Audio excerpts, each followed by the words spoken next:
नमस्कार, मी निरंजन. इजी न्यूजमध्ये आपल्या सर्वांचं मनपूर्वक स्वागत. आर्टिफिशियल इंटेलिजन्सचा जगभर चर्चा चालू आहे की हे वरदान ठरणार का शाप ठरणार, आणि आर्टिफिशियल इंटेलिजन्स शाप ठरेल का वरदान ठरेल याच्यावरचं एक उत्तर मला कालच मिळालं. कारण ज्यांचा इंटेलिजन्स आर्टिफिशियल आहे ते आर्टिफिशियल इंटेलिजन्स जर वापर करणार असतील तर ते किती घातकी होऊ शकतं हे काल बघायला मिळालं. भारतीय जनता पक्षाच्या चेल्या चपाट्यांनी AIचा वापर करून एक व्हिडिओ बनवलाय आणि तो व्हिडिओ तुम्ही आधी पहिल्यांदा बघा.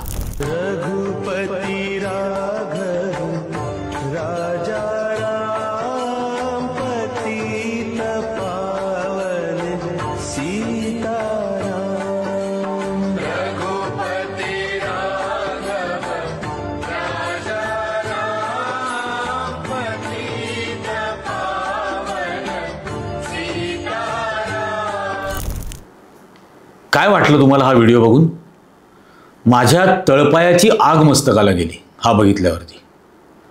नरेंद्र मोदी डॉक्टर बाबासाहेब आंबेडकरांच्या सोबत आणि चालतायत काय, बोलतायत काय, बाबासाहेब केक कापतायत आणि नॉन बायोलॉजिकल टाळ्या वाजवतोय. त्याच्यानंतर अमित शहा, जो या देशाच्या कायद्यांनी ज्याला काही काळ तडीपार केलं होतं, काही वर्ष, त्या अमित शहाच्या बरोबर डॉक्टर बाबासाहेब आंबेडकर, आणि त्याच्यानंतर योगी आदित्यनाथ. आणि ते बघा तुम्ही योगी आदित्यनाथ कसा चालतोय.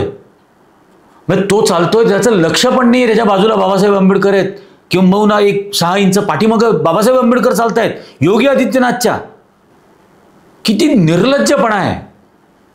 आणि त्याच्यानंतर बाबासाहेब आंबेडकर राहुल गांधी बरोबर भांडण करतायत. राहुल गांधीच्या हातात जातीय जनगणनेचा कागद धरलेला आहे आणि ते निघून जातात आणि मग राहुल गांधी डोक्याला हात लावून खाली बसतो. याचं काय झालं हे दुसऱ्या भागामध्ये करूच. पण मुळामध्ये डॉक्टर बाबासाहेब आंबेडकर या देशाचे घटनाकार, ज्यांनी सर्वात पहिल्यांदा मनुस्मृती जाळली, जी मनुस्मृती या RSSला, या ब्राह्मण्यवाद्यांना, या मनुवाद्यांना आणि या सगळ्या मोदीपासून योगी आदित्यनाथपर्यंतच्या सगळ्या पिल्लावळीला ही अत्यंत पूजनीय अशी आहे, असं मानणाऱ्यांच्या सोबत डॉक्टर बाबासाहेब आंबेडकर कृत्रिमरित्या तुम्ही व्हिडिओमध्ये आणता. अरे काय लाजा आणि शर्मा उरल्यात की नाही या लोकांकडे? हे बेशरम माणसं एक दिवशी असे दाखवतील की नरेंद्र मोदी भगतसिंगांबरोबर चर्चा करतायत किंवा महात्मा गांधी नथुराम गोडसेच्या हातातलं पिस्तूल ओढून घेतात आणि स्वतःलाच गोळी मारून घेतात, हे दाखवायला तयार आहेत. असे बनवतील व्हिडिओ. म्हणजे महामानव डॉक्टर बाबासाहेब आंबेडकरांच्या बरोबर स्वतःचे काही शर्मा वाटत नाही, यांना लाजा वाटत नाही. बाबासाहेबांनी निर्माण केलेल्या संविधानाचे धिंडवडे हे काढतायत रोज. त्या संविधानातल्या मूल्यांना छिन्न विछिन्न करण्याचा प्रयत्न करतायत.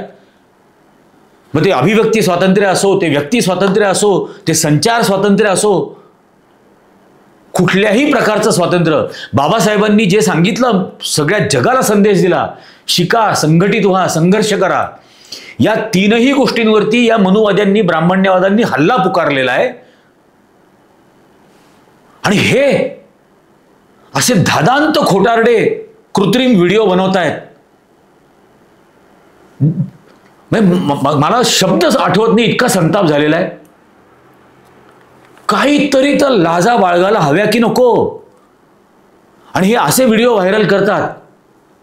आज ज्या मुलांना इतिहासामध्ये फारशी रुची नाही, इतिहासाची फारशी आवड नाही, किंवा जे अतिशय संस्कारक्षम वयामध्ये आहेत, वयाच्या 8, 9, 10 वर्षाचे मुलं, त्यांना काय वाटेल? बाबासाहेबांसारख्या थोर माणसाची तुलना आणि बरोबरी हे टिनपाट करतायत काय? म्हणजे आणि कल्पना करून बघा. म्हणजे मी नंतर कल्पना करत होतो की हे काय काय करू शकतात आर्टिफिशियल इंटेलिजन्सचा वापर करून. हे काहीही करू शकतील. हे पाकव्याप्त काश्मीर भारताने जिंकला म्हणून आर्टिफिशियली तयार करतील. हे हाफिज सईदला मारून टाकलं म्हणून खोटा व्हिडिओ बनवू शकतात. हे काहीही खोटं निर्माण करू शकतात. हे सत्याची निर्मिती करणारी सृजनशीलता यांच्यात नाही. ती संघाच्या कोणाच्याच नसते, RSSच्या. हे सृजनाचे शत्रू आहेत आणि म्हणून हे अशा धादांत खोटारड्या गोष्टींचा आधार घेतात. उद्या हे सगळं करतात, याच्यामध्ये उद्या त्यांच्या तोंडी शब्द सुद्धा आणतील. हे शक्य आहे.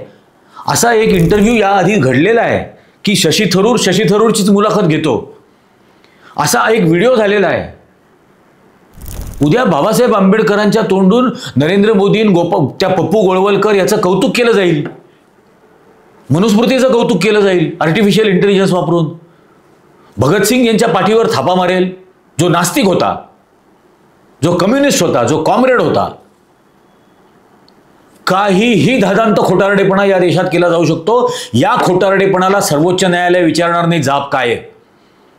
सावरकरांबद्दल राहुल गांधींना जाब विचारतात आणि असा नीच खोटारडेपणा करून सुद्धा याच्याबद्दल न्यायालय त्यांना सुमोटो दाखल करून घेणार नाही तर खटले यांच्या विरोधात. हे शोधायला हवं. या देशातल्या प्रत्येक राज्यातल्या पोलिसांनी, प्रत्येक राज्यातल्या स्टेट इंटेलिजन्सनी, सेंट्रल इंटेलिजन्सनी, CBIनी, सर्वांनी, इंटेलिजन्स ब्युरोनी शोधलं पाहिजे हा व्हिडिओ बनवला कोणी, हा कुठून फिरायला सुरुवात झाली.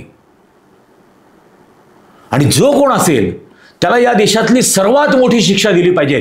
पुन्हा हिंमत नाही झाली पाहिजे कोणाची असे खोटारडे व्हिडिओ बनवण्याची. अरे लाजा बाळगा, कुठल्या महामानवाशी तुम्ही बरोबरी करू पाहताय. आणि हा मुळामधला त्यांच्या मनातला, संघवाल्यांच्या मनातला न्यूनगंड आहे. Arrogance of inferiority. हा जो न्यूनगंड आहे, या न्यूनगंडापोटी अशा उर्मट गोष्टी, नादान गोष्टी केल्या जातात. मी अत्यंत तीव्र शब्दामध्ये, शिव्या देऊ शकत नाही म्हणून तीव्र शब्दात धिक्कार करतो, अत्यंत तीव्र शब्दात धिक्कार करतो या गोष्टीचा. शरम वाटली पाहिजे यांना. याच्या पुढे बाहेर पडल्यानंतर मान खाली घालून फिरायला लागलं पाहिजे. इतकं यांच्यावरती समाजाचा दबाव आला पाहिजे सर्वत्र. काहीही दाखवतील हे येणाऱ्या काळात. शाहू महाराजांचा इतिहास बदलून दाखवतील, शिवाजी महाराजांचा इतिहास बदलून दाखवतील, वाटेल ते करतील. महात्मा फुलेंचा बदलतील, बाबासाहेबांपर्यंत पोहोचलेच आहेत ना, गांधीजींचं करतील. कृपा करा, या महामूर्खांना आवरा, या महामूर्खांना वेळीच पायबंद घाला. खरोखर अगदी कळकळीची विनंती आहे. आज महाराष्ट्र दिन आहे, आज जागतिक कामगार दिन आहे. अण्णाभाऊ साठेंसारख्या माणसांनी सांगून ठेवलं की या जगाचा डोलारा या देशातल्या, या जगातल्या कष्टकऱ्यांच्या, शेतकऱ्यांच्या खांद्यावरती आहे. तो या ब्राह्मण्यवाद्यांच्या खांद्यावर जाऊ देऊ नका. हा आपल्या खांद्यावरचा आहे, हा आपल्याच खांद्यावर राहिला पाहिजे जगाचा डोलारा. हे फुकट खाणारे आहेत, फसवणूक करून खाणारे आहेत, भावनेचा खेळ करून खाणारे आहेत आणि त्या भावनेचा खेळ करण्याचाच हा प्रकार आहे. असले धादांत खोटारडे व्हिडिओ हे कुठल्याही परिस्थितीत झालं नाही पाहिजे.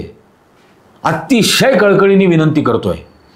तुम्हाला काय वाटतं या नीच खोटारडेपणाबद्दल तुम्ही कॉमेंट करून सांगा आणि जास्तीत जास्त लोकांपर्यंत हा व्हिडिओ पोहोचवा.